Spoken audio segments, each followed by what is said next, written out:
7월 미래 지식사회 연구회 7월에 공부 모임을 시작하겠습니다.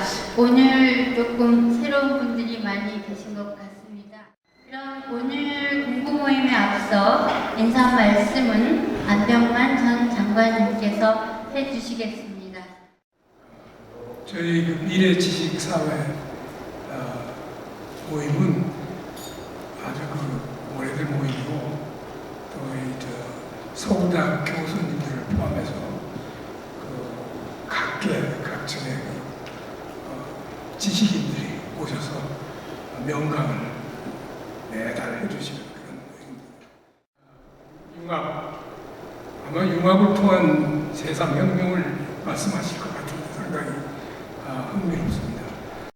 요새 미중 갈등 관계 속에서 한국 경제가 어떻게 될 것인지 아주 중요한 과제를 아마 설명해 주실 것 같습니다.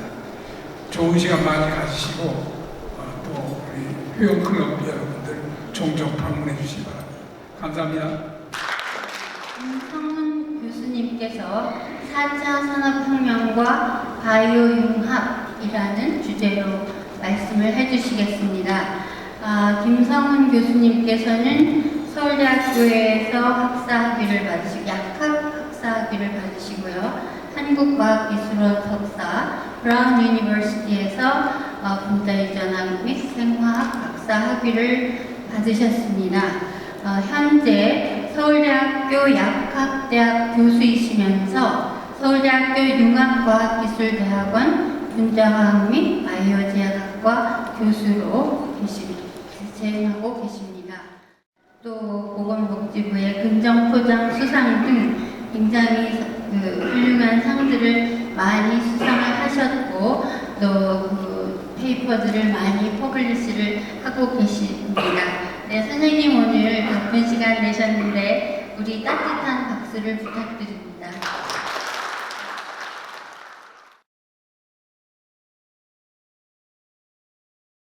현장에서 지금 열심히 하고 있는데 아직도 헤매이고 있고 융합이 이렇게 힘든 거구나.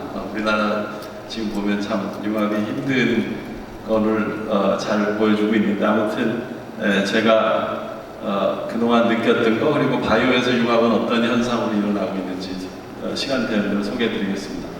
융합이라는 단어를 사실은 많이들 얘기를 하고 있는데 도대체 제가 융합기술대학원에서 전 12년쯤 이제 있었던 것 같아요. 근데 융합이 뭐냐고 정확하게 물어보면 굉장히 이제 의견들이 분분합니다. 아직까지도 정확하게 정의하기가 쉽지는 않습니다. 뭘 합쳐서 같이 일하자고 하긴 하는데 어떻게 보면 물리적인 그 통합이라고 한다면 융합은 이제 화학적으로 본인이 가지고 있는 아이덴티티가 가능하면 많이 없어지는 형태의 그 협력 형태라고 느끼고 있습니다. 맛보기만 하는 과목, 2% 부족화, 억지로 융합시키는 전담 교수가 필요하다.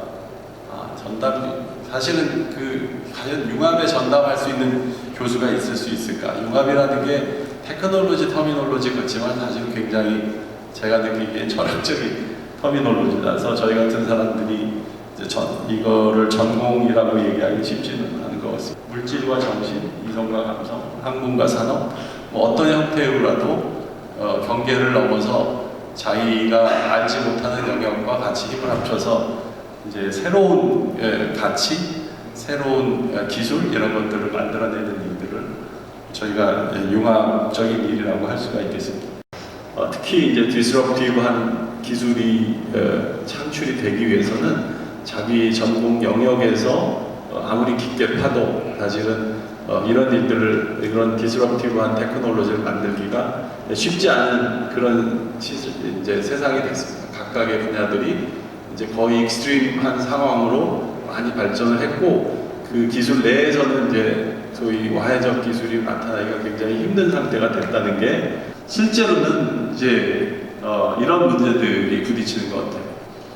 과연 융합하지 않으면 안 되는 문제는 무엇인가? 대부분 대학이 이제 융합이라는 코드 때문에 서울대가 제일 먼저 했지만 카이스트 주요 대학에서 융합 전공을 굉장히 많이 만들었습니다. 융합 전공을 많이 만들고 서울대 같은 경우에는 사실 융합이 좀 더 쉬울 것 같지만 좀 더 어렵지 않다는 느낌이 많이 듭니다. 왜냐하면 각 전공 내에 있는 선생님들이 그래도 굉장히 그 권위가 있으시고 실력이 있기 때문에 어떻게 보면 전공 내에서 일을 잘하는 것이 커리어상, 업적상 훨씬 더 이피션트할 수 있습니다. 그렇기 때문에 소위 주변을 들여다볼 절실함은 부족할 수 있습니다. 네, 그런 부분에서 일단 그 융합의 환경이나 프로젝트가 성공을 하려면 전공 내에서 해결할 수 없는 그런 큰 문제거나 성격이 다른 문제여야 합니다. 그래서 이런 것들이 이제 잘 극복이 되어야 이제 4차 산업혁명의 시대의 융합이라는 것을 피할 수 없는 코드인데 우리도 이제 미래 먹거리를 창출하는 데 있어서 저희 사회가 이제 이런 부분들을 많이 해결해 줘야 미래의 이제 융합형 인재들이 많이 나오지 않을까 이런 생각하고 있습니다. 그러면 바이오에는 어떤 일들이 지난 50년, 60년 동안 일어났고, 바이오에도 이제 바이오는 사실은 여러 과학 분야 중에서 금세기와 지난 세기 말을 통해서 가장 혁명적인 사건이 많이 일어났던 분야이고요. 바이올로지는 굉장히 많은 크고 작은 혁명을 통해서 지금 21세기를 바이오의 시대라고 할 만큼 이제 굉장히 도미네이션하는 커다란 패러다임으로 성장을 해왔지만 그 시작은 굉장히 흥미로운 하나의 발견에서 시작했습니다. 그래서 바이오는 세 번의 혁명기로 최소한 이제 이 지금 제가 나눈 혁명은 제가 얘기한 게 아니고 MIT 백서에서 제가 이제 좀 사이트를 하는 겁니다. 1953년에 이 왓슨과 크릭이라는 두 학자가 소위 DNA가 도대체 어떤 화학적 구조를 가지었길래 우리 같은 이렇게 신묘막측한 생명체를 설계할 수가 있었을까? 얼마나 복잡하게 생겼고 얼마나 놀라운 구조를 가졌을까? 이건 과학자들이 모두 다 너무나 궁금해하는 연구의 테마였고요. 그때 이제 전 세계적으로 DNA 구조를 풀고 싶은 경쟁들이 일어났고 그 중에 이 두 이제 럭키 가이가 DNA가 생각보다 아주 단순한 구조로 되어 있다. 그런데 이제 유전자를 가지고 있는 화학적 형태가 이와 같은 분자의 모습을 가졌다라는 것을 밝히게 됨으로써 이제 생명의 현상이 물리화학적으로 설명이 가능할 수 있게 된 것입니다. 최소한 이론적으로. 그래서 이 사건을 전후로 해서 보존생물학과 현대생명학이라고 나눈 겁니다. 그리고 이때를 분자생물학, 특별히 분자 수준에서 생명현상을 해석할 수 있게 되었다. 방정식으로 우리가 생로병사를 이제 해석해 볼 수가 있겠다라는 생각을 한 것입니다. 우리나라는 바이오가 그렇게 크게 보이지 않습니다. 불행하게도 많은 메이저사들이 우리나라의 산업 분야에 있지만 제약산업, 바이오산업은 전 세계 시장의 1%만 한국이 차지하고 있습니다. 그러니까 역으로 얘기하면 성장의 가능성이 굉장히 많고 요즘 이제 바이오의 버블이라는 말을 많이들 하고 있지만 그만큼 저성장되어 있는 대표적인 산업입니다. 우리나라에서. 외국에서는 사실은 가장 그 어떤 산업보다도 큰 산업이 바이오 산업이죠. 그 사람이 평생 그러니까 이제 셀리브리티로 강연만 하고 평생을 살았죠. 너무 일찍 출세를 했으니까. 그래서 이 사람이 이제 말년에 너무 심심해져서 하나를 더 제안을 합니다. 이분은 정말 그런 측면에서 굉장히 비저너리인 건 틀림이 없습니다. 인간의 게놈 혹은 지놈이라고 하는 인간 유전체 전체를 한번 지도를 그려보자. 이 일은 당시의 기술로서는 한 25년에서 30년이 걸리고 미국이 아무리 돈이 많고 기술이 세도 미국 혼자서도 불가능한 지금으로 보면 한 목성 프로젝트 정도라고 하시면 바이오에서는 그런 과제였습니다. 1개 회사와 전 세계 컨소시엄의 휴먼 지노을 논 레이스가 시작이 됩니다. 결과는 이쪽이 이겼습니다.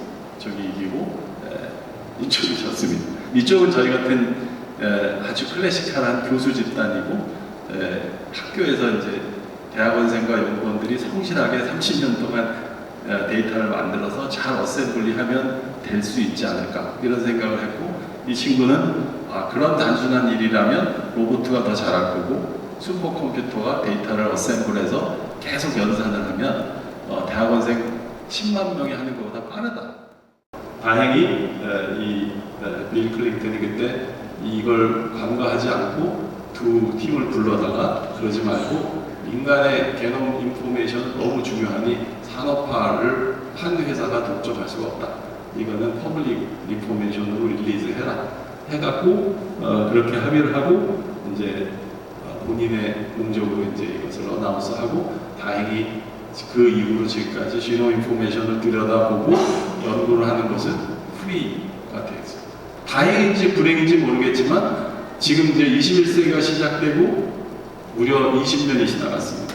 네, 이게 20년 정확하게 2000년이 딱 되자마자 발표를 했고 그 사이에 몇 번의 리비전이 있었지만 21세기 초에 유전자의 휴먼 지노 프로젝트는 완성이 됐고 그 이후로 거의 빛의 속도로 많은 생명체들의 게놈들이 완성이 지금 알고 있는 대부분의 가축, 농작물, 그런 것들은 이미 게놈 인포메이션들이 다 이제 알려져 있습니다. 모든 선생님들이 예를 들어서 동일한 유전자로 태어나신 클론이라 할지라도 살아오신 배경과 환경과 그 다음에 나의 에브리데이 프랙티스에 따라서 굉장히 다른 모습으로 오늘 오셨을 가능성이 대단히 높습니다. 모습이 같은 게 한 개도 없습니다. 근데 이건 다 유전자가 똑같거든요. 이게 실제로는 유전자에서부터 방정식으로 당신이 이런 유전자를 가졌으니 45세에 암에 걸릴 것이고 50세에 심장병에 걸릴 거고 72세에 어떤 모습으로 죽을 거다. 이게 이제 유전자 베이스로 생각하는 생로병사의 가장 쉬운 나이로 한 그림인데 그렇게 일어나는 일은 매우 작은 거예요. 그래서 사실은 융합이라는 것이 필연적으로 생기게 된 거예요. 무슨 말이냐면 라이프 사이언스, 생명체는 생명과학자나 저희 같은 약학자나 의학자가 심각하게 들여다보면 언젠간 알 수 있을 거라고 생각했는데 그런 식으로 들여다보니 생명체의 컴플렉시티가 우리 수준으로 해결하기에는 너무나 질문이 커진 거죠. 소위 유전자의 메카, 연구의 메카였던 곳에서 그 좌절감도 당연히 먼저 시작됐겠죠. 거기서부터 바이오 컨버전스라는 일이 시작됐어요. 즉, 이 라이프 사이언스는 이제 융합하지 않으면 아무것도 해결할 수 없다라는 생각을 하게 됐고, 그래서 스탠포드에서 이제 뭔지도 모르겠으니까 그냥 연구소 이름을 바이오엑스라고 했습니다. 네, 바이오인데 아무거나 같이 일해봐라. 그래서 굉장히 흥미로운 이제 그 클락 센터라는 연구소가 생겼고, 처음에 셀레라 제노믹스가 휴먼 지노 프로젝트를 완성했을 때 샘플 유전자가 있어야 되죠. 그건 당연히 사장이 크랙 벤터 자신의 유전자였습니다. 크랙 벤터의 유전자가 내 유전자는 아니죠. 우린 다 휴먼이지만 여러분들이 정확하게 관심 있는 건 도대체 내 유전 정보가 무엇인가가 관심 있지, 인류의 유전자가 뭔지는 학문적으로는 좀 관심이 있을 수 있지만 나하고는 별로 관계없다. 즉 그러면 우리는 각각 마이 지노, 내 유전자가 어떻게 생겼는지 알고 싶은 거예요. 단지 내 유전자가 어떻게 생겼는지를 알려면 현실적으로 걸린 문제가 뭐죠? 얼마나 빨리 그걸 볼 수 있냐? 얼마나 돈이 많이 들 것이냐? 이게 바이올로지스트가 한 일이 이 중에 얼마나 있느냐? 바이올로지스트는 게놈 분석하면 중요하다. 이것만 얘기했고요. 이 기술의 대부분은 다른 사람들이 한 거예요. 이게 융합하지 않았으면 이렇게 빠른 시간에 코스트를 몇만 배 떨어뜨리고 시간을 몇만 배 떨어뜨리는 혁신이 일어났을까? 목표가 하나죠. 유전자를 더 빨리, 더 싸게 읽을 수 있는 기술이면 누구나 세상을 지배할 수 있다. 이 하나로 그러니까 엄청난 혁신이에요. 이게 사실은 저희 분야에서 융합하면 어떤 일이 일어나는지를 보는 가장 쉽고 혁명적인 사례라고 할 수가 있습니다. 이게 무서운 게 게놈 분석 비용이 이렇게 빛의 속도로 떨어지면서 이제는 아무나 게놈을 분석할 수 있는 수준까지 내려왔죠. 이러다 보니까 이제는 게놈 분석이라는 것이 메디칼 영역에서만 일어나는 게 아니고 이게 일반한테도 이제는 쉽게 다가갈 수 있는 시장이 된 겁니다. 면접을 볼 때도 야, 유전자 정보 가져와봐. 너 얼마나 성실한지 봐야 되겠어? 심지어는 서원 보고 파트너 만날 때도 당신 유전자가 있는지 봐야 되겠어. 이런 일들이 벌어지기 시작하는 많은 SF 영화들 여러분 보시면 그런 아주 그 다크사이드의 게놈 베이스드 소사이티의 모습을 볼 수가 있어요. 그게 이제는 현실이 되거든요. 이전에는 특수한 과학자들만 하던 게놈 분석을 이제는 뭐 타로점을 보는 사람도 심지어는 할 수 있을 소사이티가 아주 가까워지는 거죠. 아시다시피 23andMe 그 구글 회사에서 만든 자회사는 여러분이 200불에 침만 뱉어내면 그와 여러분들의 루트를 다 지금 분석해주는 서비스를 하고 있죠. 슈퍼마켓에 가면 분석 키트를 팝니다. 그 중에 이제 뭐 가장 큰 게 역시 제약시장, 약과 의료시장은 굉장히 큽니다. 뭐 보시는 바와 같이 이제 뭐 구글도 이런 렌즈에도 뭐 진단 키트를 붙이고 상처 치료도 3D 셀 프린터로 당장 하고 약국에서 3D 프린터로 약도 그대로 찍어내고 뭐 이런 일들이 이제 수없는 컨버전스의 확산이 일어나고 이게 이제 바이오가 워낙 시장이 크니까 여기에서 이제 수없이 앞으로 이런 일들이 이제 일어날 거로 생각합니다. 이 부분은 기술이 이렇게 발전하면서도 신약 개발은 점점 해마다 떨어집니다. 질병은 늘어나고 신약 개발은 떨어지고 비용은 올라갑니다. 이게 굉장한 아이러니죠. 지금이 바이오 세상이라고 하면서도 신약 개발은 점점 어려워집니다. 이게 최근에 뭐 호롱 제약의 인보사 사태나 이런 것들을 보시면 FDA가 세지는 겁니다. 점점 약의 그런 안전성이 강화가 되면서 기술도 늘어나는데 그것을 레귤레이션한 바가 점점 높아지기 때문에 영역에서 그 인공지능을 이용해서 이 부분을 이노베이션 하겠다는 회사들이 수없이 지금 생기고 있습니다. 그래서 AI는 틀림없이 신약 개발에도 굉장히 많은 퍼실리테이션을 줄 거고 이뿐만 아니고 뭐 빅데이터 당연히 그렇고요. 4차 산업의 그 아주 키 테크놀로지도 지금 신약 개발에 적극적으로 유입이 돼서 아마 이제 활용이 될 것 같습니다. 이건 뭐 결국 이 셀폰 여러분이 쓰시는 셀폰을 보시면 금방 아실 수 있죠. 많은 그 하드웨어적인 이노베이션과 소프트웨어적인 이노베이션이 셀폰 하나로 끝없이 모여들었죠. 융합은 바로 그 융합의 끝에 새로운 다이버전스가 있기 때문에 시작하는 거죠. 융합하지 않으면 신먹거리, 신사회, 신산업이 창출되지 않기 때문에 융합합니다. 이것이 좋으냐 안 좋으냐는 차치하고 이것이 결국 대한민국 같이 기술 없이는 못 사는 나라는 반드시 가야 하는 길이 아닌가 이렇게 생각을 하고 저도 그래서 이제 집을 떠나서 지금 열심히 돌아올지 안 돌아올지는 잘 모르겠지만 아무튼 열심히 땅을 파고 있습니다. 이로써 마치겠습니다. 감사합니다. 시간이 있으니까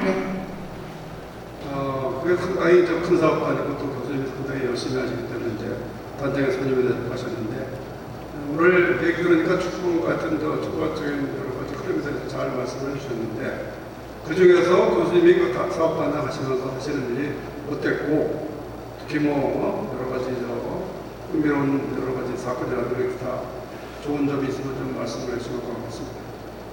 예, 저도 사실은 제가 되게 목표를 잊어버릴 때마다 제가 계속 잊어버리지 않으려고 했던 그림이 이거였어요. 예, 그러니까 저희가 신약 개발이라는 어떻게 보면 되게 신약 개발이라는 단어 되게 앱스트랙트한 거죠. 예, 굉장히 추상적이기 때문에 과연 우리가 제가 10년 전에 이 사업을 맡고 과기부에서 그 부여받았던 미션은 대한민국의 다른 사업들은 그 글로벌리 리딩하는 기업들이 많은데 제약산업은 그런 기업이 하나도 없다. 그것은 대한민국이 이제 혁신이 필요하고 그런 혁신을 할 수 있는 먹거리 소위 업스트림의 파이프라인을 채워줘라. 뭐 이런 부분에 대한 플랫폼을 구축하는 거였습니다. 그래서 저는 그 신약 개발에 있어서 최소한 대한민국에서 이런 셀폰처럼 그 제약기업들이 필요로 하는 것들을 저희한테 오면 무엇이든 받아서 거기서부터 신사업이 창출이 되는 그런 일들이 되었으면 좋겠다라고 했고 저는 이제 그런 부분에서 나름대로 좀 보람을 느끼고 앞으로 이제 세컨 스테이지로 지금 들어가고 있는데 앞으로 좀 더 많은 확산이 일어나지 않을까 이런 기대. 카트리 그러니까 잘 모르시는 것 같은데 우리 카트리 한국 우리 의료 시험 검사소입니다. 근데 의료 시험 검사만 하는 것이 아니라 요즘엔 첨단 소재도 다 하게 되는데 일상생활에서 유해 물질이 나올 수 있는 거는 다 검사를 하거든요. 그러니까 우리 뭐 첫째는 제가 카트리 이사장을 맡게 된 것도 의료시험 검사를 저희 회사가 52년이 되면서 계속 동안에 카트리에서 의료시험 검사를 했거든요. 그래서 여전까지 큰 문제 없이 검사를 해오고 또 카트리에서 요즘 새로 개발한 것이 의료만 해서는 이제 먹고 살기가 힘듭니다. 그래서 뭐 자동차 시트라든지 애들 문구라든지 손에 닿아서 유해 물질이 나오는 거는 다 검사를 하게 돼 있거든요. 그러니까 우리 여기 앉으신 회장님들 혹시 회사에서 유해 물질이 나오는 게 의심되면은 우리 전원 실무를 못하고 우리 여기 박 원장님이 오셨는데 한번 일어나시죠. 저기 박 원장님이 실무자입니다. 우리 박 원장님한테 면담을 해주시면은 잘 안내해서 검사를 잘 해드릴 수 있고, 그리고 저희 슈페리에서는 52년이 됐는데 저희가 78년도에 골프 문화가 이제 우리나라에 많이 들어오는 거를 생각해가지고 야 골프 전문 옷을 한번 만들어보자 그래서 골프 전문 옷을 슈페리어라고 명칭을 붙여가지고 그랬더니 한동안 외제로 알아가지고 판매가 잘 됐는데 지금은 이제 다 국산인지 알고 또 슈페리어가 골프복을 만들으니까 슈페리어가 돈 번다는 소문이 나가지고 온 각지에 섬기는 사람들이 슈페리어에 골프복을 만들어가지고 지금 골프복이 우리나라에서 명칭을 해가지고 하는 게 한 50개가 넘는 것 같아요. 그리고 인류로 들어와서 하는 데가 한 20군데 되고 역사가 오래되다 보니까요 이게 전부 다 아버지 옷이라는 거예요. 젊은 애들이 와가지고 이게 우리 아버지가 잘 입던 옷이라는 거예요. 그래서 아들들이 안 입어요 요즘. 그래서 좀 젊게 만들고 아들들도 입게 만들고 이러는데 저희의 그 모토는 입어보신 분들이 즐기고 품질이 좋다. 이 옷은 뭐 떨어지지 않아서 못 입겠다는데 우리 서비스 센터가 있거든요. 그게 이제 서비스 센터를 해주는데 21년 된 옷이 왔어요. 서비스 센터에. 옷의 품질이나 서비스나 이런 거는 인정을 받아서 지금도 잘 되고 있습니다. 회사는 약 2,500 정도 매출액을 하는데 더 해봐도 크게 부자 될 것도 아니고 그래서 열심히 하려고 그러고 슈페리어 한 가지는 아까도 국내에서 만드냐 외국에서 만들어 오느냐 그러는데 국내에서 만듭니다. 왜냐면 중국 사람들 보고 아 이거 재판이 아니고 저기 뭐야 코리아가 아니고 저기 차이나네 그러면 안 사가요. 그렇기 때문에 항상 이제 코리아를 붙여서 만드는데 잘 이끌어가고 있습니다. 말이 길어서 죄송합니다. 감사합니다. 오늘 두 번째 강의를 시작하겠습니다. 이 강은 최병일 이화여자대학교 국제대학원 교수님께서 미중 무역 전쟁 속의 한국 경제. 선생님께서는 서울대학교 경제학과를 졸업하시고 예일 유니버시티에서 경제학 박사 학위를 취득을 하셨습니다. 1997년 이화여자대학교 국제대학원 창립교수로 시작하셔서 원장을 역임을 하셨습니다. 그래서 요즘 한참 우리의 관심사인 미국과 중국 간의 무역 전쟁에 대해서 말씀을 해주실 것입니다. 최병일 교수님께 우리 환영의 박수를 드리겠습니다.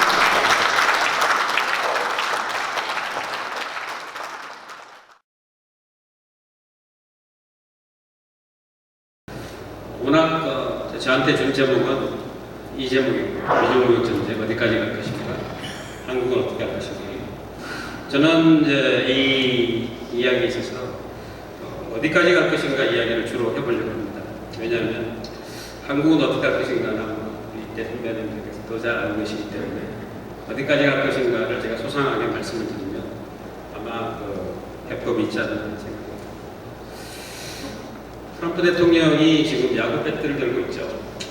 제가 서울대 사회대학원 40년 전에 이제 창단을 했고요.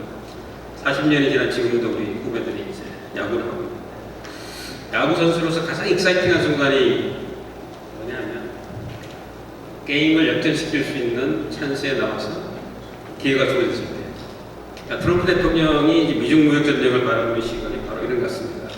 지금 이제 중국한테 너무 많이 밀렸고, 지금 상태에서 뭔가 하지 않으면 21세기는 중국의 시대가 된다. 그런 절박감이 미중 무역 전쟁에 있습니다.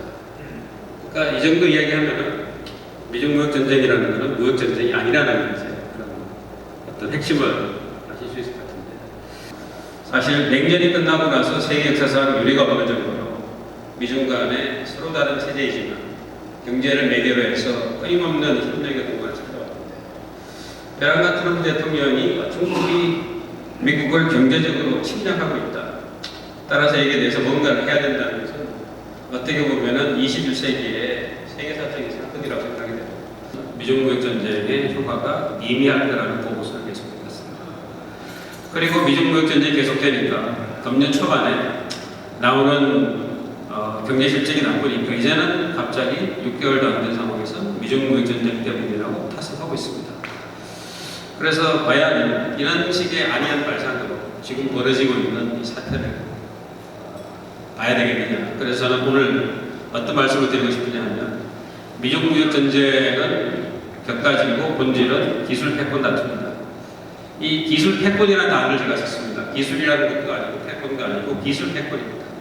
왜냐하면 여러분도 다 아시겠습니다만은 디지털 대전환기를 맞이해서 AI나 5G와 같은 기술을 중국이 상당 부분 지금 선두에 섰다는 것은 어떻게 보면 충격적인 사건이거든요. 그런데 그 중국이 우리가 알고 있던 개혁개방 이후에 유연해진 그런 중국이 아니고 시진핑 이후에 인민에 대한 통제를 강화하는 그 중국이라는 사실이 이제는 정말 놀라운 것이죠. 그래서 제가 이제 오늘 드리고 싶은 말씀은, 미중 무역 전쟁의 이제 본질이 기술 패권 전쟁은 어떻게 진행이 될 것이고, 미국은 어떤 생각을 가지고 있고, 또 중국의 본질은 뭔지에 대해서, 이 DJI 드론이 한국에도 좀 들어와 있고요. 여러분 선전에 가시면 이 DJI 본사에서 드론을 띄울 수가 있습니다. 그런데 DJI 드론 이야기할 때마다 저는 굉장히 좀 안타깝죠. 왜냐하면 한국이 드론 시장에서 세계의 최강자가 될 수 있는데 그 기회를 우리가 좀 계속 날려보내고 있다는 것이죠. 중국의 세계적으로 잘 나가는 글로벌에서는 성공 포뮬라가 딱 한 가지입니다. 지구상에 누군가가 그 제품을 만들어내면 그것을 파격적으로 싼 가격으로 만들어내서 스케일로 압도해서 시장을 점유하는 게 중국의 성공 방식이었습니다. 근데 DJI는 이 성공 방식과 굉장히 다른 방식으로, 말하자면 드론의 블루오션을 만드는데, 그게 뭐냐면 저처럼 여러분처럼 개인 소장용, 항공용, 카메라용 드론 시장을 만들어내는 겁니다. 그래서 세계 시장 점유율이 98%라고. 이 드론을 살 수가 있습니다. 살 수가 있습니다.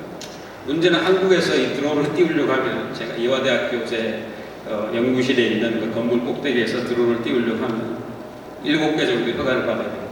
서대문길가서부터 해가지고 재난구호 현장 아니면 월드컵 축구 경기를 멋지게 보여주는 이런 드론뿐만이 아니라 군사적으로 민감한 이런 이제 상황이 될 수 있고, 심지어 서울대학에 있는 교수들이 단체로 어떤 오퍼레이션을 하는데 DJI 드론을 사용하면 중국이 이걸 빅데이터로 활용할 수 있는 그런 가능성까지 생긴다는 것이죠.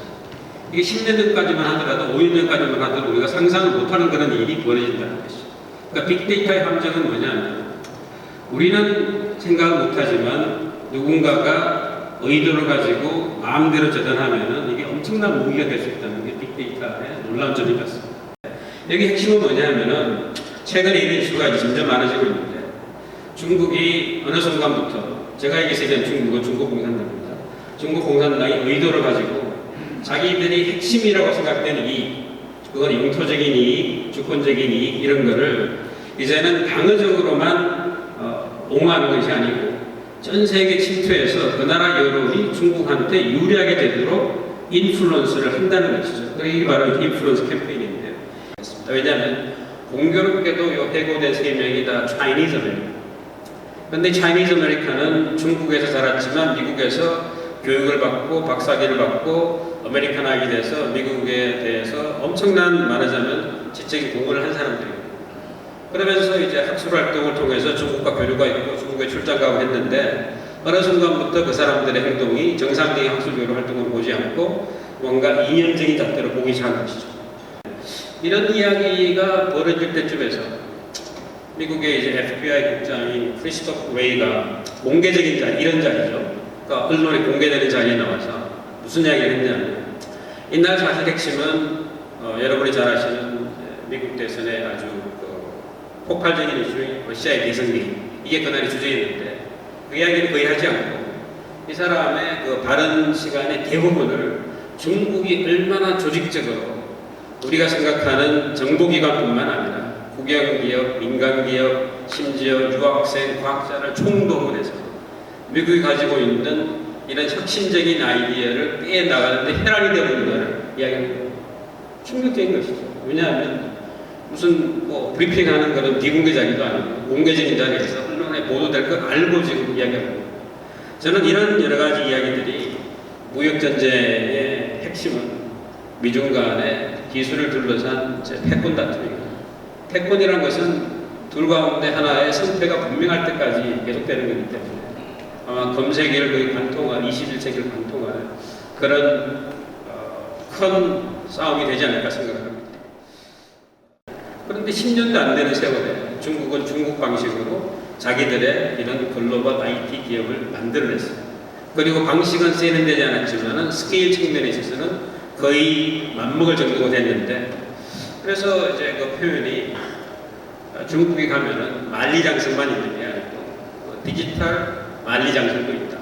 그 디지털 만리장성 안에는 중국의 내셔널 챔피언만 돌아다니고 있고 외국 기업들은 절대로 이제 작동을 못한다 이런 건데 10년 전에 제가 중국을 갔을 때 중국에서 인터넷 통제를 한다는 이야기를 듣고 속으로 비웃었어요.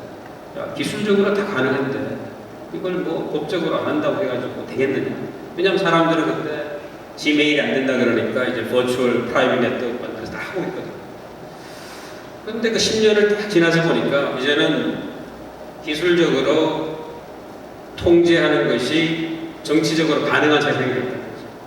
우리가 알고 있는 상식이 지금 뒤집어진 거죠. 맨 처음 인터넷이 태어났을 때 많은 사람들이 예측을 했어요. 저도 그렇게 믿었습니다. 인터넷이 세상의 정치적인 감을 자유로이 하리라 이런 생각을 했거든요. 그래서 인명성음에서 많은 사람들이 이제 막 투쟁을 했는데 중국에 가면은 중국 기업들은 자기 스스로의 생존을 위해서 자체 검열을 하는 겁니다. 자체 검열을 하지 않으면은 어느 순간 갑자기 무슨 회사가 이제 불거품이 될 그런 위기, 이게 중국이 만들어낸 놀라운 세상인 것이죠. 아래쪽에 있는 것은 중국의 선전을 중심으로 한 에이시아 실리콘밸리인데 지금까지 이 둘은 철저하게 공생관계였어요. 왜 공생관계냐? 원천 기술은 대부분 여기서 나옵니다. 원천 기술. 이 원천 기술을 만들어낸 사람은 우리가 알고 있는 티피컬한 이 앵글로 아메리칸이 아닐 수 있어요. 차이니즈, 인디안, 프라임 이런 사람들이 가서 정말 밤잠을 설쳐가면서 혁신적을 막 만드는 거예요.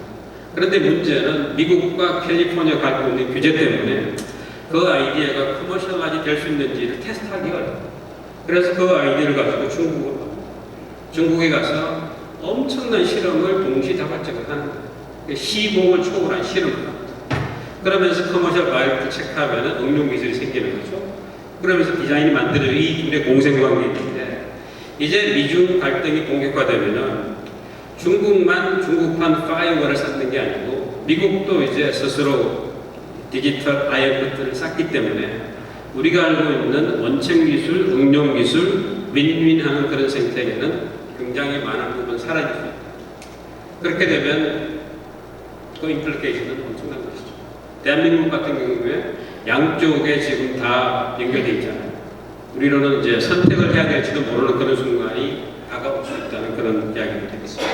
지금까지 이야기를 종합을 하면은 무역 전쟁을 제가 말씀드리지만 굉장히 본질적인 부분은 기술 전쟁이고 그리고 그것을 가름하는 것은 패권 전쟁이 이렇게 이야기하겠습니다. 왜냐하면 경제학을 이제 공부한 사람 그리고 역사를 들여다본 사람은 다 알죠. 미일 간의 무역 전쟁이 있었습니다. 그죠? 1980년대, 60년대. 그때 미국은 똑같은 이유로 일본을 압박을 했어요. 엄청난 무역 수지 적자를 그냥 남겨주고 니들 시장이 폐쇄됩니다. 시장을 열고 물건을 사. 그래서 일본 물건 사고 시장이 열었어요. 근데 지금 20년이 지난 지금 미일 간의 무역 수지 적자는 사라졌습니다. 아니거든요. 아닙니다. 그러니까 중국이 더 많은 미국 물건을 살 수는 있죠. 그렇다고 해서 무역 수지 적자가 원천적으로 사라지는 안 사라집니다. 안 사라지죠. 그러면은 이 무역 전쟁은 봉합이 되더라도 합의는 안 되는 것이죠. 계속해서 미국은 또 칼을 꺼내려고 하죠. 근데 중국은 그 사이에 발전이 되겠죠. 이거를 완전히 걷어내자. 디커플링 하자는 거죠. 그래서 무역, 투자, 자본, 인력 이런 거를 다 차단해서 중국이 항복할 때까지 하자는 이런 이제 초강경파가 있고 그거 말고 이제 조금 덜 강경하지만 이 기회에 중국이 갖고 있는 사회주의 중심의 경제체제를 손보지 않으면 이거는 기울어진 운동장이고 아무리 공을 차도 공은 우리한테 오고 심판도 제대로 판정을 안 해서 심판인지 아니면 선수인지 알 수 없고 룰북은 너무 오래돼서 맞지도 않고 이 체제를 한번 바꿔보자는 그런 문제잖아요. 그런데 그거 말고 이제 지난 한 40년 동안 미국을 압도했던 사람은 월가를 중심으로 흥정은 붙이고 싸움은 말리자는 사람들이죠. 많은 중국 기업이 성장을 해서 뉴욕 시장에 와서 이제 상장을 하면 엄청난 커미션을 챙기잖아요. 그리고 시장이 열릴 때마다 M&A가 할 때마다 이런 월가를 중심으로 해서 중국은 바뀌지 않아요. 우리는 그냥 중국을 개방하고 장사하면 된다 이런 사람들이 있었는데 그 사람들이 중국까지 포용 정책을 주도했는데 그 사람들이 지금 갑자기 수습화가 된 게 미국인이십니다. 그러면 트럼프는 그럼 도대체 뭐냐? 트럼프는 저는 처음에 맨 마지막이라고 생각했어요. 중국이 바뀐다고 믿지 않고 자기가 너무나 일방적으로 당하는 미국의 무역 수지 적자를 좀 개선하고 중국을 혼내주는 그걸로만으로 나는 이겼다고 주장하는 사람이라고 생각을 했는데 정치라는 게 참 묘한 것 같습니다. 트럼프가 이제 계속 하다 보니까 아닌 것 같은데 이 기회에 어떻게 좀 끝까지 가봐? 그러니까 자기도 모르는 그런 상태. 그러니까 디커플링까지 갈 것 같지는 않아요. 그렇지만 디커플링을 가지고 중국을 겁박하는 그런 상태까지 갔는데 그러니까 중국 입장에서는 제가 이따가 말씀드리겠습니다만은 경제 구조가 이미 이제 하강기로 들어갔기 때문에 중국 입장에서 미중 무역 전쟁의 장기화는 사실 바람직하지 않은 것이죠. 2007년에 중국은 독일을 잡혔고요. 2010년에 중국은 일본을 잡혔습니다. 그래서 그 속도가 정말 용이 비상하는 속도처럼 날라와서 이제는 미국은 전 세계 GDP의 한 4분의 1 정도 그리고 중국이 15%를 차지하는 바로 턱밑까지 추격하는 그런 상황인데 미국 입장에서는 물론 여기에 대해서 이제 많은 또 다른 주장들이 있습니다. 중국의 숫자를 믿을 수 없다. 이 자체가 뭐 풀리는 거라는 이야기. 또 중국은 여기까지다. 종지국 함정에 빠졌다. 이런 이야기. 뭐 이런 이야기도 있고 또 거꾸로는 이 추세가 계속이 된다면 사실 경제학을 공부한 저로서는 이 추세 계속 안 되거든요. 이 추세가 계속이 된다면 2030년 정도가 되면 중국이 세계에서 가장 큰 대국이 되겠다는 그런 낙관적인 전망까지 이제 그 난무하는 그런 상황인데 분명한 것은 이 격차가 엄청나게 줄어들었다는 것이죠. 그래서 엄청나게 줄어들었기 때문에 21세기 초반에 중국이 하는 모든 것을 굉장히 포용적이고 여유롭게 하는 그런 여유가 이제는 없어진 겁니다. 토지가 노동력인데 돌릴 수 있는 공장에 기술이 있어야 되고 소재가 있어야 되고 자본이 있어야 되겠죠. 그런 것들은 다 이웃 나라에서 오는 것이죠. 그렇지만 아무리 생산 조건이 만들어져도 시장이 없으면 안 되잖아요. 시장을 제공하는 게 결국은 미국하고 이웃인데 이 모습이 글로벌 밸류 체인으로서 지난 30년 동안 아주 엄청나게 커지고 공고가 됐습니다. 이때는 중국이라는 정치체제가 공산당이 주도하는 일당 독재 전혀 중요하지 않습니다. 그냥 경제적인 윈윈윈을 위해서 다 돌아가는 그런 세상이죠. 아이폰이 대표적인 거고요. 여러분 아이폰 갖고 계시면 보시면 아시겠지만 이런 문구가 있죠. Designed by Apple in California, Assembled in China 이런 겁니다.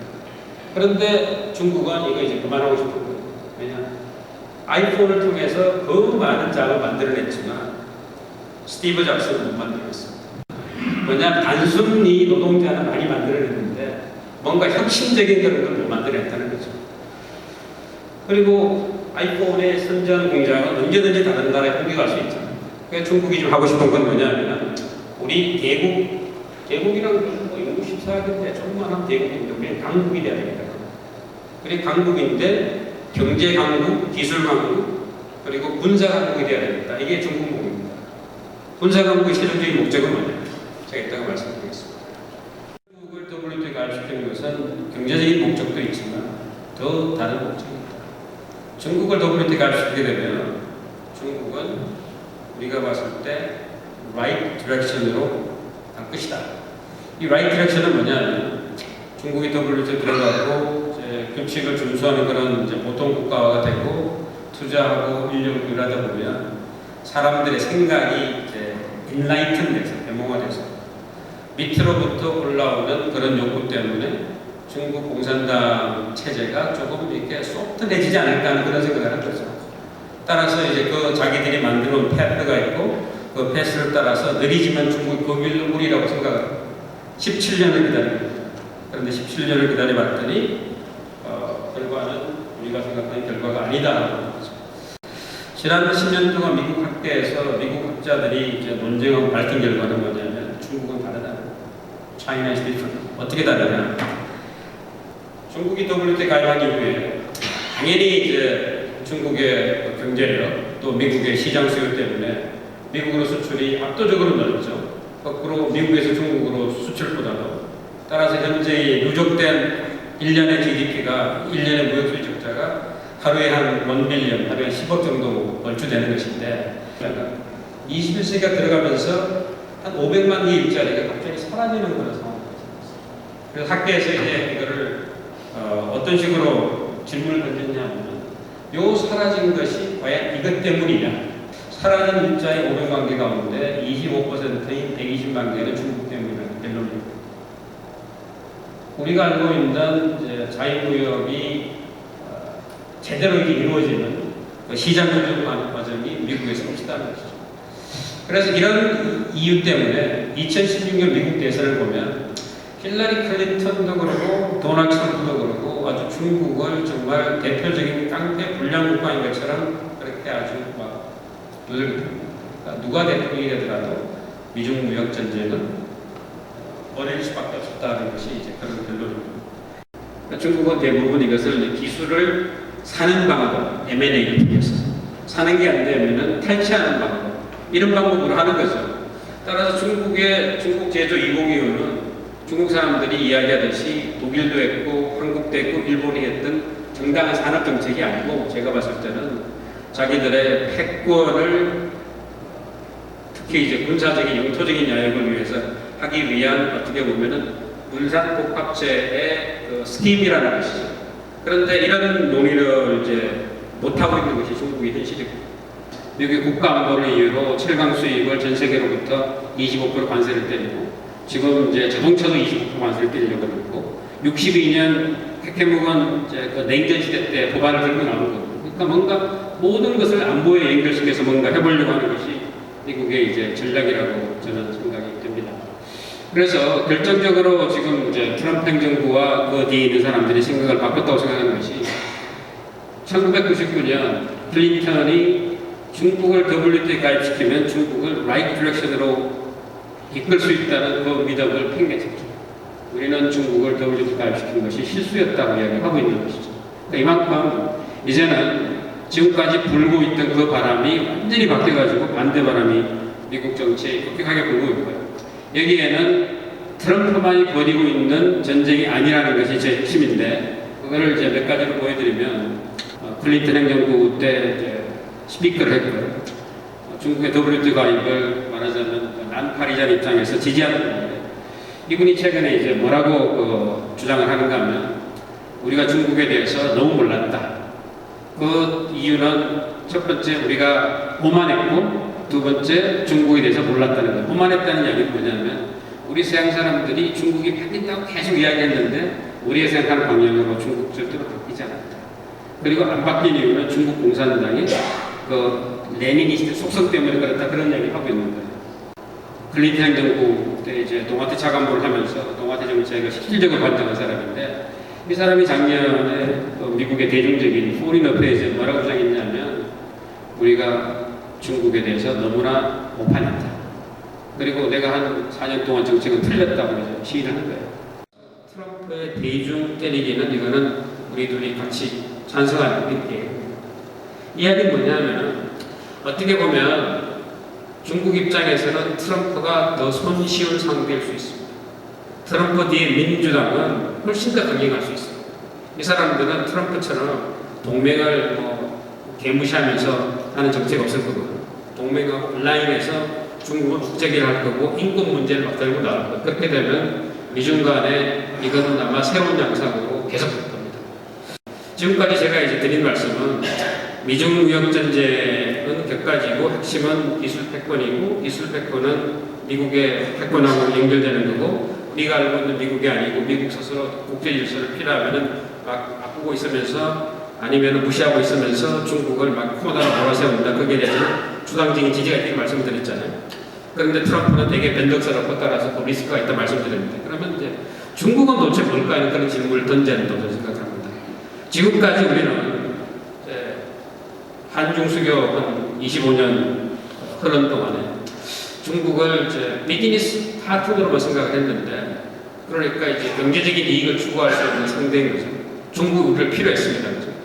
그런데 그 중국이 아니지 않느냐는 것이 최근 미중 전쟁에서 벌어지고 있는 또 거절에서 벌어지고 있는 중국의 이제 모습인데 중국의 문제, 대만 문제만 나오면 아주 알짝적으로 중국의 이익을 보호하려고 합니다. 그래서 전 세계 많은 지도자들이 가장 만나고 싶어하는 사람 가운데 한 사람이 달라이라마. 근데 달라이라마를 만나는 국가의 지도자는 중국으로부터 엄청난 뒷것을 경험합니다. 사르코지 대통령이 달라이라마를 만나서 훈하게 이렇게 사진을 찍었지만 그 이후 경제 보복을 당했죠. 에어버스 그리고 프랑스가 자랑하는 엄청난 이런 거 브랜드 아이템 전부 수출길이 막히고 사르코지가 이제 싹싹 미는 그런 상황이 생기는 이런 것들.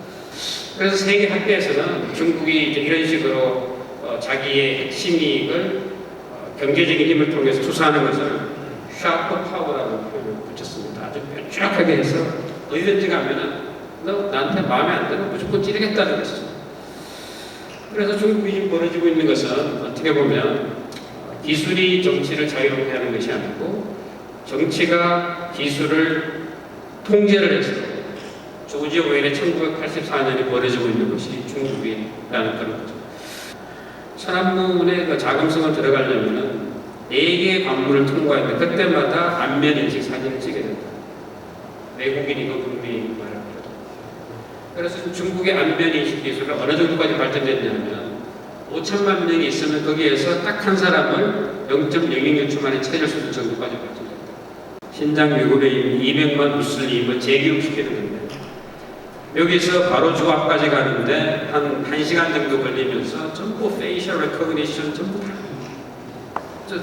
자국민이잖아요. 그죠? 중국 입장에서 신장유구는 중국이지. 그렇지만 이 사람들을 범죄자 취급하는 거죠. 아주 인권 탄압이죠. 말하자면 이런 일들이 벌어지고 있다는 것이죠. 과연 중국이 대국은 됐는데 그 힘을 가지고 우리가 생각하는 인류 보편적인 그런 자유, 인권 이런 가치를 별로 이제 중요하게 생각 안 하는 그런 국가가 되고 그것보다는 공산당의 안정이 중요하고 그 안정 위에 뭔가 하려는 그런 나라가 되고 있다는 것이 굉장히 어려운 것이죠.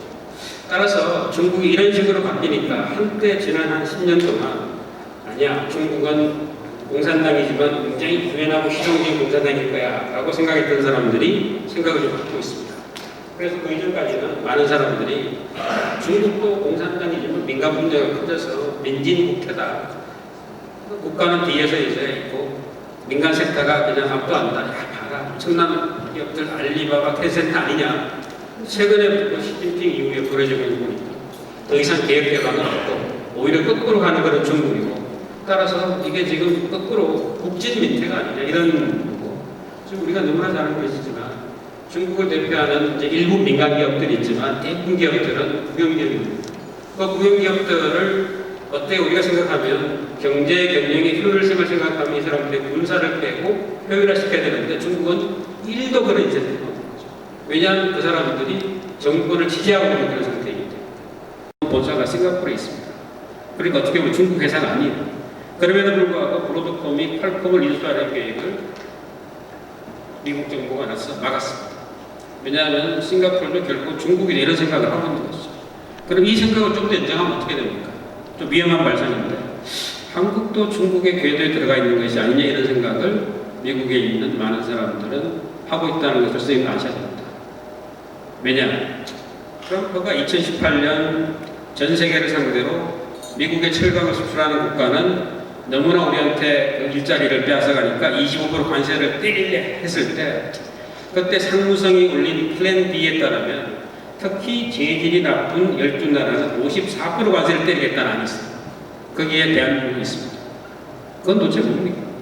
그러니까 워싱턴에서 생각하는 여러분이 생각하는 한미동맹이 잘 들어오고 이런 거는 별개로 오랫동안 미국에서 이 정책을 드라이브하는 사람 입장에서는 한국은 이미 많은 부분 중국의 그림자 속에 궤도 속에 들어가 있는 게 아닌가 하는 그런 퍼셉션을 갖고 있다는 거죠. 충격을 주는 것이죠.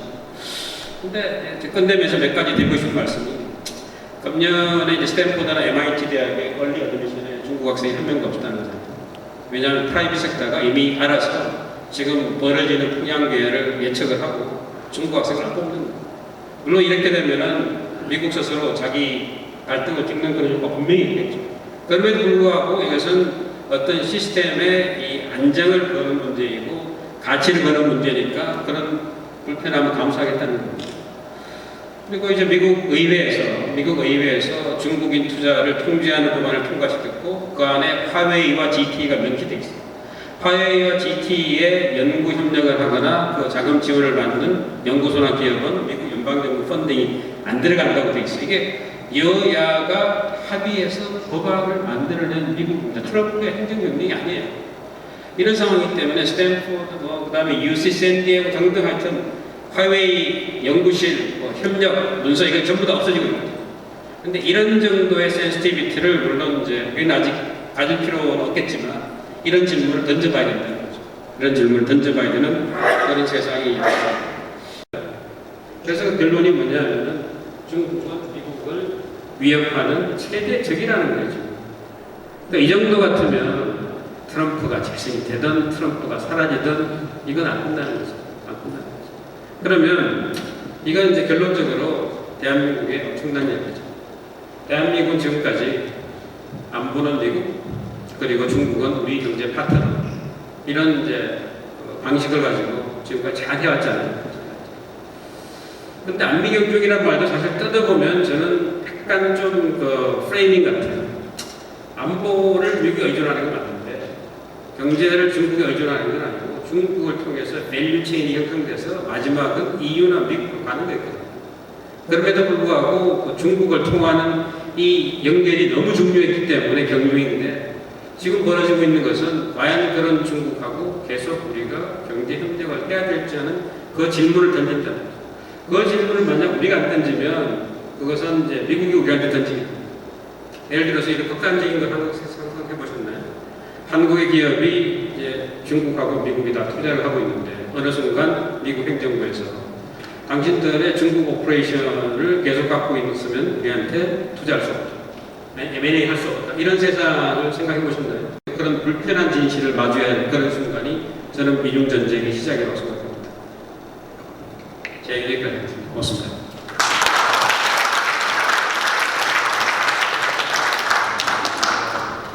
삼성전자와 현대자동차 광고탑을 한 200개 가까이 밤사이에 기습적으로 무단 철거하는 그런 사건이 있었습니다. 미중 무역전쟁 국면에서 중국이 우리한테 잘 생각해라, 잘 처신해라, 중국 쪽에 줄 서지 않으면 재미없다 하는 어떤 그 사인을 보내는 어떤 상징적인 응징 조치인지 아니면은 그거는 전혀 별개의 산으로 봐야 될지 교수 견해를 듣고 싶습니다.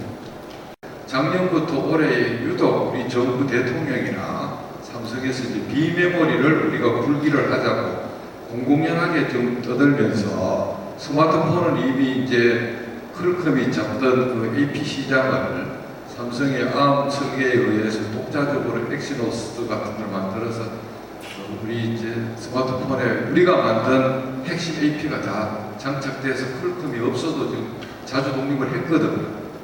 우리의 메모리가 지금 중국의 IT 무기의 필수적이지만 미국 입장에서는 한국 삼성이 계속해서 비메모리 쪽으로 칼을 돌리면 결과적으로 비메모리 강자인 퀄컴이나 인텔의 아성이 결국 무너질 수밖에 없고, 만약에 그것까지 한국이 먹으면 한국은 중국 그림자 속에 있으니까 결국 중국을 혼내는 전략도 끝나고 해서 차마 자기들이 할 수 없는 것을 차도살인 기법으로 아베가 하는 것을 보고 뒤에서 묵인해주는 그런 국제적인 반도체 경제 전쟁의 어떤 그런 것도 우리가 지금 생각해 봐야 되지 않나, 그런 개인적인 생각이 듭니다. 문제 때문에 오랜 광사 문제를 해결 못하고 있고, 거기에 대해서 이제 일본의 인내심이 좀 바닥이 난 것이 아닐까 하는 것이 제 이제 소견입니다. 따라서 통상 문제로 불거졌지만 통상 문제 해결할 길이 좀 난망하다, 이런 안타까움이 있고, 그런데 이제 북한 제재 관련 이야기는 참 되게 충격적이고요. 그거를 실무자만 이야기한 게 아니고 이제 아베 수상도 연설에서 약간 은유법적이지만 했다는 것은, 저는 이제 미국하고 충분히 사전에 협의가 없이는 할 수 없는 이야기입니다. 따라서 그 이야기는 제가 무슨 말씀드렸냐면, 한미공조가 굉장히 잘 되고 있다고 하지만 워싱턴에서 생각이 다를 수 있다는 말씀드렸잖아요. 그거 마찬가지로 이제 대북 제재가 좀 뚫려 있는 그런 것을 특히 뭐 이제 우리 배땡이라고 표현하는 공해선상에서 배가 가서 다른 배에 주는 쉽-투-쉽 트랜스퍼나 또 은행을 통해서 이런 것들을 이제 미국 정부가 굉장히 많은 파악을 하고 있다고 제가 알고 있기 때문에, 그런 면에서 좀 한국에 대해서 일본이 이제 나서서 그 역할을 하겠구만, 제 상상력인데 그런 그 비메모리까지 할 생각을 해봤습니다. 왜냐하면 이 경제 분야라는 건 사실 자기가 비교비에 따라서 자기 잘할 수 있는 걸 계속 하면 되거든요. 그런데 비모리에 예를 들어서 한국이 좀 잘하겠다는 게 사실 쉽진 않지만, 한국이 잘하게 되면 그것은 또 다른 나라 입장에서 보면 세컨 소싱 할 수 있는 되게 좋은 상태가 나타났기 때문에 오히려 그렇게도 생각할 수 있겠다는 생각이 들었고요. 아까 선생님 말씀하신 그 광고판, 저는 두 가지로 볼 수 있는 것 같아요. 그리고 두 가지에 따라서 앞으로 그 결정권자의 행동 방식이 다르다고 생각이 됐는데, 가령 이제 사드 사태를 어떻게 보십니까? 사드 보복을 봤을 때 이렇게 생각하는 사람들이 있어요. 중국이 마음 먹으면 우리한테 엄청난 고통을 줄 수 있구나. 따라서 우리 중국을 너무 이렇게 노골적으로 건드리는 것을 안 해야 되라고 자기 검열할 수 있죠. 그죠? 이게 중국이 원하는 걸 알 수도 있어요. 그럼 굉장히 전략적인 사람은 상대방 게임 플랜에 놀아나면 안 되는 거잖아요. 근데 분명히 중국이 그런 의도로 했을 수 있지만, 우리는 이제 그런 해석보다는, 야, 이거야말로 정말 중국이 발전했다고 하지만 가장 기본적인 계약의 자유, 법치 이런 것도 없는 나라다고 그런 식으로 맹공을 해야죠. 저는 그것이 맞다고 생각이 되고요. 지금 우리는 보면 특히 이제 중국에 대해서 너무 주눅이 들어있는 것 같아요. 뭐 역사적으로 조선시대 500년까지 끄집어내는 분들도 많이 계시지만, 그런 거 분명히 이제 이유가 있는 것 같고, 이거는 무슨 현대 정부만의 문제는 아닌 것 같습니다. 좌우를 막론하고 우리가 중국이 유난히 약했고, 유난히 약한 이유는 첫 번째 경제적인 레버리지, 두 번째 중국하고 관계가 좋아지면 북한에 대한 뭔가 있다는 저는 일루전이라고 생각을 하는데, 그때도 그랬고 지금도 믿고 있지만, 그게 이제 정치를 하는 분들은 계속 그런 생각을 꾸준히 하고 있는 것 같아요. 그래서 중국에 대해서도 최근에 이제 우리가 나서서 뭔가 알려고 하는 그런 조직까지 있는 것인데, 저는 좀 거창하게 말씀드리면 21세기 미중 간에 벌이는 이 전쟁은 전쟁이라는 표현에 반대하는 분들 사실 많이 계십니다. 대격돌은 대한민국이 21세기에 어떤 가치를 추구하는 나라가 될 것인가 선택의 문제라고. 그 선택의 문제지 우리가 누구 편에 쓴다는 그런 문제는 아니다. 그러면 굉장한 분명한 방법이 보이는데, 문제는 지금까지 우리가 안 해본 것을 해야 되기 때문에 결기가 있어야 되고 지속적으로 할 수 있어야 되고, 여기에 대해서는 바이파리나 컨센서스가 있어야 되죠. 우리 내부적으로 분열돼서 서로 총질하고 할 수 없는 거예요. 그렇게 되면 우리는 21세기에 그나마 중진국으로 계속 이제 생존과 번영을 구가할 수 있을 것 같고, 아니면은 강대국의 입맛에 이리 흔들리고 저리 흔들리고 그런 나라 될 거라고 생각합니다. 눈을 번쩍 뜨게 하는 그런 내용들로 말씀해 주셔서 많이 배웠습니다. 제가 독일에 방학 때 되면 그래서 거의 한 달씩 학생들을 지도하고 오는데 이번에 가니까 독일 대학 내 모든 그 프린터가 학생 내부 인사들에게 프린트를 못하게 완전히 시스템을 바꾸더라고요. 그래서 왜 그러냐? 그랬더니 이제 기술 탈취 때문에 학교의 연구소에 있는 모든 프린터는 그 특별 허가를 받아야, AV는 특별 허가를 받아야만이 프린트를 할 수 있고 일체 프린트를 하드카피를 못하게 하는 그런 기술 탈취에 대한 그런 시스템을 적용하는 것을 보고 이 사람들이 미국뿐만이 아니라 유럽에서도 엄청나게 기술 탈취에 신경을 쓰고 있구나 하는 것을 피부로 느꼈습니다. 그래서 저도 가서 제 컴퓨터에 프린트 할 수 있는 허가를 수속을 밟아서 실어야 제 프린터, 제 컴퓨터로 프린트를 할 수 있었습니다.